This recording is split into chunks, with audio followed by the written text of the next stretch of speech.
مجھے افسوس سے کہنا پڑتا ہے کہ وہ اخبار، وہ میڈیا ہاؤسز جن کو قوم کو آگاہ کرنا چاہیے تھا کہ ہم اب کتنے خطرے کے کس کنارے پہ اوپر کھڑے ہوئے ہیں، مجھے افسوس سے کہنا پڑتا ہے کہ وہ اس عوام کو اس چیز سے آگاہ نہیں کر رہے۔ تو میں ایز پاکستان کی سب سے بڑی پولیٹیکل پارٹی کا سربراہ، میں اپنی یہ ذمہ داری سمجھتا ہوں کہ میں اپنی ساری قوم کو بتاؤں کہ یہ حالات کدھر کھڑے ہیں اور خدا نہ خواستہ یہ کدھر اور جا سکتے ہیں، یعنی اس سے بہت زیادہ برے ہو سکتے ہیں۔ میں اپنی ساری اکنامک ٹیم کو بٹھایا ہوا ہے، میرے جتنے بھی جو میری پارٹی کے ٹاپ اکانومسٹ ہیں، جس میں شوکت ترین ہیں، حماد اظہر ہے، جس کے اندر مزمل ہیں، جس کے اندر ہمایوں اختر ہیں، میں نے ان ساروں کو آج دعوت دی ہوئی ہے کہ آج سارے یہ بھی اس چیز کے اوپر ڈسکس ہے۔ عمر ایوب ہے، اس کے علاوہ میں نے اور بھی آؤٹ سائڈ ایکسپرٹس کو بلایا ہوا ہے، اور میری کوشش یہ ہے کہ وہ ہم آج مزید اس چیز کے اوپر ڈسکشن کریں۔ ہمارے سلمان ہیں، ہماری کوشش یہ ہے کہ ہم ساروں کو آپ کو آگاہ کریں کہ اپنی ڈسکشن کے بعد ہم اس کے بعد بتائیں بھی کہ ہم یہاں پہنچے کیسے اور اس سے نکلنے کا حل کیا ہے اور کیا کرنا پڑے گا آگے پاکستان کو۔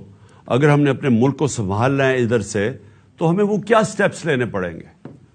تو میں آج صرف اپنی قوم سے مخاطب نہیں، میں اپنے اداروں سے مخاطب ہوں، کیونکہ اگر یہ ملک خدا نہ خواستہ جس ٹریجیکٹری پہ، جس تیزی سے نیچے جا رہا ہے، اس کے سارے قوم کے اوپر، سارے اداروں پہ اثرات ہوں گے۔ ہمارے جتنے بھی جو نیشنل سیکیورٹی کے ادارے ہیں، نیشنل سیکیورٹی کو تو اب ہم نے پالیسی بنائی تھی کہ نیشنل سیکیورٹی کی پالیسی کا ایک پہلو تو پاکستان کی ملٹری ہے، لیکن اس کا دوسرا پہلو پاکستان کی اکانومی ہے۔ تو یہ ہم نے جب پالیسی بنائی تھی، ہم نے مثال دی تھی کہ سوویت یونین، اس کی فوج تو بہت دنیا کی سب سے طاقتور فوج تھی، لیکن جب وہ معاشی طور پہ جب وہ نیچے گیا تو آخر میں فوج نہ بچا سکی اس سوویت یونین کو ٹوٹنے سے۔ تو ہم سب کو یہ خطرہ ہے، اور ہمارے نیشنل سیکیورٹی کے ادارے جس میں فوج بہت بڑا اس کا ایک کمپوننٹ ہے، ان سب کو آج سوچنا چاہیے کہ آج ہم کھڑے کدھر ہیں۔ اور میں اپنی عدلیہ کو، کیونکہ ہماری عدلیہ کا بھی ایک بہت بڑا رول ہے اس ملک کے اندر، ان کو اپنا رول پلے کرنا چاہیے، کیونکہ اگر وہ بھی، ان کو بھی ان کی جو اللہ نے ان کو جس مقام پہ ہمارے ججز کو بٹھایا ہوا ہے، تو وہ جواب دے تو وہ بھی ہوں گے کہ خدا نہ خواستہ اگر یہ ملک اور اسی تیزی سے نیچے چلا گیا۔ اس کے علاوہ بزنس کمیونٹی ہے پاکستان کی، مجھے ابھی تک حیرت ہے کہ بزنس کمیونٹی کیوں نہیں آواز بلند کر رہی، کہ بزنس کمیونٹی کو نہیں نظر آ رہا کہ ملک کدھر جا رہا ہے۔ سب سے زیادہ متاثر تو پاکستان کا انڈسٹریلسٹ ہے، پاکستان کا اسمال اور میڈیم انڈسٹری ہے جو بالکل ہی کرش ہوتی جا رہی ہے۔ آج پاکستان کا ایکسپورٹر ہے، ہماری ایکسپورٹس گر رہی ہیں۔ وہ بھی پوچھیں کہ پاکستان سے جو باہر پاکستانی بیٹھا ہے وہ کیوں نہیں ریمیٹنسز بھیج رہا۔ ہمارے دور میں پاکستان کی تاریخ کی ریکارڈ ریمیٹنسز ہوئی تھی، ہمارے دور میں پاکستان کی ایکسپورٹس ریکارڈ ہوئی تھی، ٹیکسٹائل ایکسپورٹس ریکارڈ ہوئی تھی، ہمارا جو ٹیکس کلیکشن تھا وہ ریکارڈ تھا، اور یہ سارا پاکستان کی اکنامک سروے کے اندر یہ سب چیزیں لکھی ہوئی ہیں۔ ہمارا کسان سب سے زیادہ خوشحال تھا، ہمارے 2 سال 4 میجر فصلوں کے اندر بمپر کراپس تھی۔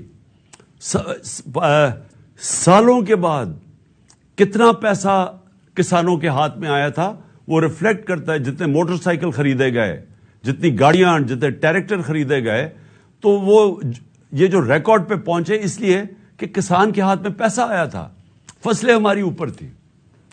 تو سارے کسانوں کو بھی میں آج ان سے بھی بات کر رہا ہوں، آپ کو بھی اپنی آواز بلند کرنی ہے۔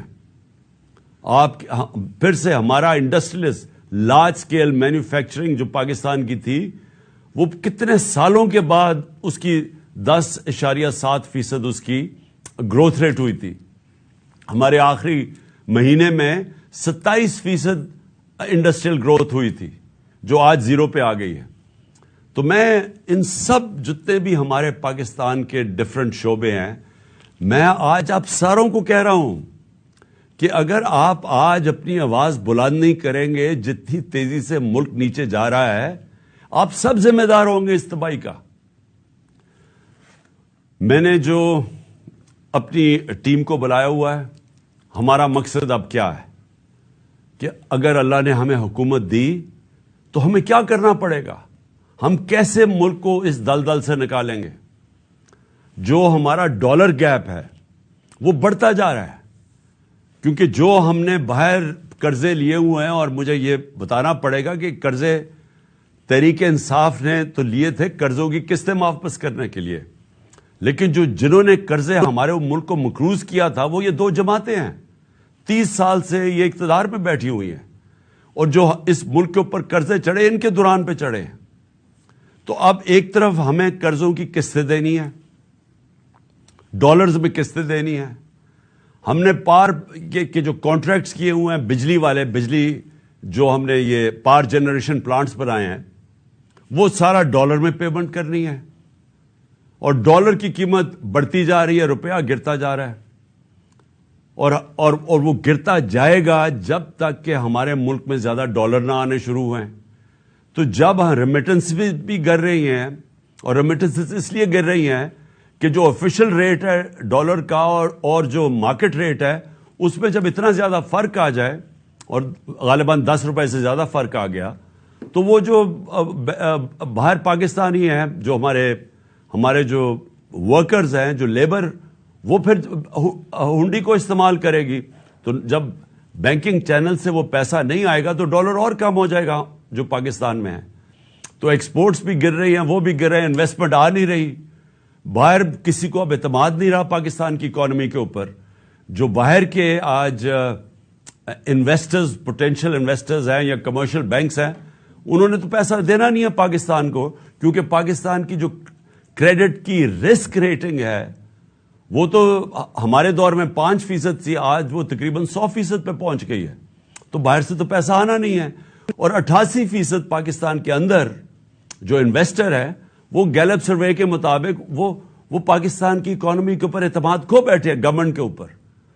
تو جب کسی نے پیسہ آنا ہی نہیں ہے، اکنامک ایکٹیویٹی بھی نہیں ہونی، قرضے بھی چڑھتے جا رہے ہیں، تو اس سے زیادہ خوفناک سیناریو میں نے تو کبھی پاکستان کے اندر نہیں دیکھا جو آج سامنے آ رہا ہے.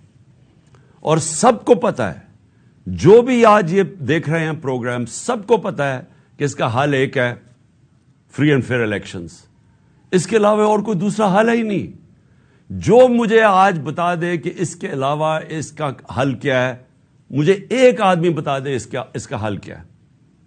وہ اس لیے حل نہیں ہے کہ جو معیشت ہے ملک کی، وہ ڈپینڈ کرتی ہے ملک کے اندر پولیٹیکل سٹیبلٹی پہ.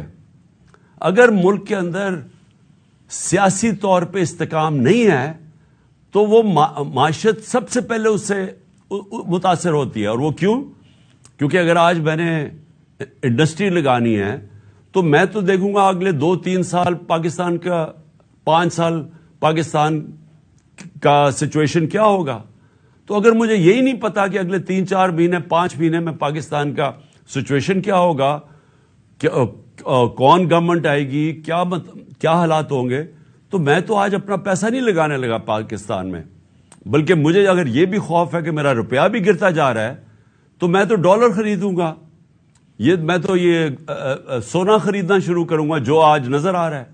تو اس لیے میں سارے جتنے بھی لوگ یہ پروگرام دیکھ رہے ہیں، میں اب سب کو یہ پھر سے کہنا چاہتا ہوں کہ اگر آپ آج الیکشن کے لیے اپنی آواز بلند نہیں کریں گے تو آپ پھر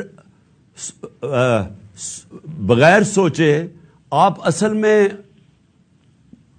اس پاکستان کو سیناریو میں دھکیل رہے ہوں گے کہ جدھر آگے اور معیشت نیچے جانے لگی ہے.